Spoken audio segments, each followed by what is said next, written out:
আসসালামু আলাইকুম। আপনারা দেখতে পাচ্ছেন অনেক অভিজ্ঞ শিকারী মাছ শিকার করছে। খুব সুন্দরভাবে মাছটা কেচিং করা হয়েছে। ঠিক আছে, এদিক দিয়ে আমার অনেক দারুণ একজন বয়স্ক লোক, অনেক পরিচিত লোক, সে অনেক দিন ধরে মাছ শিকার করে। যে জায়গায় যাই তাকে দেখতে পাই, সে সব জায়গায় মাছ ধরে। সে মাছ ধরা অনেক ভালোবাসে। তার জন্য অনেক অনেক কৃতজ্ঞতা আমার পক্ষ থেকে। সে মাছ তার রেফারেন্সে মাছ শিকার করছে।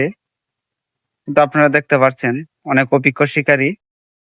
শিকারী ভাই আমার ওজোর ছায়া একটু মুচকি হেসে দিল।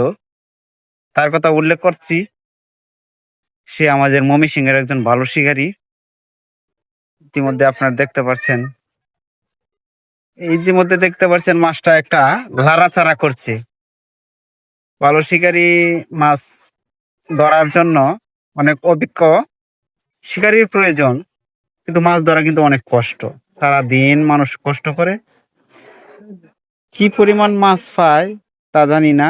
ইতিমধ্যে আপনারা দেখতে পাচ্ছেন মাছ কিন্তু একদম কাছে নিয়ে আসছে, একদম নিকটে। মাছ কেচিং করবে না, মাছটা অতি দ্রুত চালাক আবার ছুটে চলে গেল। এই যে মাছটা কেচিং হয়ে গেছে, মাশাআল্লাহ। আপনারা দেখতে পাচ্ছেন মাছটা অনেক সুন্দরভাবে কেচিং হয়ে গেল।